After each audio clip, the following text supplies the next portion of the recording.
Have you ever wondered why a piece of paper can be exchanged for food, clothes, or even a house? Thousands of years ago, humans didn't know money at all. They traded goods directly, from livestock to grain. So how did we go from a messy barter system to paper money, gold coins, credit cards, and the digital currencies we use today? Let's trace the long journey of money, from the dawn of civilization to the digital age. This is the history of money. Chapter 1. The Barter Era. Thousands of years before money existed, humans used barter, trading goods for goods. Imagine you have a chicken, but you need leather shoes. You'd have to find someone who owns leather shoes and happens to want a chicken. Complicated, right? This problem is known as the double coincidence of wants. Because matching needs was so difficult, goods piled up unsold and trade moved slowly. Ancient humans began searching for a more practical way to exchange value. Chapter 2. Commodity money. To solve the barter problem, cultures around the world began agreeing on a single item as a shared medium of exchange. In Africa, cowrie shells became a popular currency. In the Americas, the Aztecs used cacao beans as money. Ancient Romans even paid their soldiers in salt. This is where the word salary comes from. Livestock was also commonly used as a measure of wealth. But all of these had problems. Shells could break, salt could get wet, and cattle were hard to transport far. Humans needed something more durable and portable. Chapter 3. The birth of metal coins. Around 600 BC, the kingdom of Lydia in modern-day Turkey created the first metal coins from a gold-silver alloy called electrum, stamped with an official royal seal. The idea spread to ancient Greece with silver coins featuring an owl, then to the Roman Empire with gold coins bearing the emperor's face. Metal coins made cross-region trade easier because their value was widely recognized. But over time, carrying large amounts of coins turned out to be heavy and impractical for big transactions. Chapter 4. The birth of paper money. The solution came from China. During the Tang Dynasty, merchants began depositing their coins in warehouses and receiving a paper receipt as proof of deposit. Then, during the Song Dynasty, the government officially printed the world's first paper currency, called jiaozi. This brilliant idea was later brought to Europe through Marco Polo's travels. Europeans were skeptical at first. How could a piece of paper have value?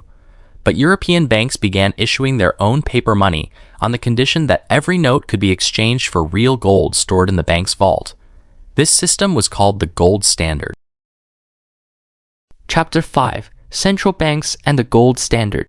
In 1694, the Bank of England was founded as one of the world's first central banks, tasked with regulating a nation's money supply.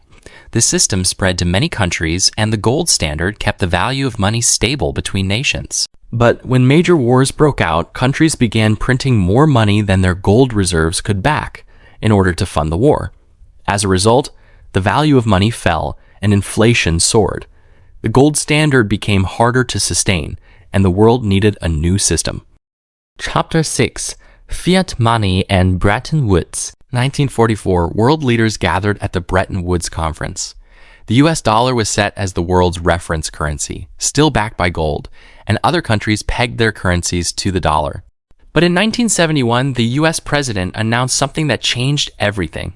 The dollar would no longer be backed by gold at all. This was the birth of fiat money, money that has value not because of gold, but because of public trust and government guarantee. Since then, nearly every currency in the world has become fiat money, including the one we use today. Chapter 7. Cards and digital money. Entering the modern era, credit cards and ATMs began to appear, allowing people to transact without carrying any cash at all. Then the internet developed rapidly, and money began to transform into mere numbers on a computer screen. Bank transfers, digital wallets, mobile payment apps, all of it let money flow with just a few taps. Slowly, money lost its physical form and became digital data flowing around the world in a matter of seconds. Chapter 8. Cryptocurrency and the future money. In 2009, a new technology emerged called Bitcoin, a digital currency not controlled by any bank or government, but by a worldwide computer network called the blockchain. Every transaction is transparently recorded by thousands of computers at once. Since then, thousands of other cryptocurrencies have emerged, even though their prices are highly volatile and still hotly debated. From ancient seashells, to metal coins, to paper money, to credit cards, and now digital code. Money keeps evolving with the times. So looking back at this entire journey, one thing has always stayed the same. Money is really about trust between people. Its form keeps changing, from shells to metal to paper to digital code, but its function stays the same. So what do you think money will look like in the future? Leave your thoughts in the comments.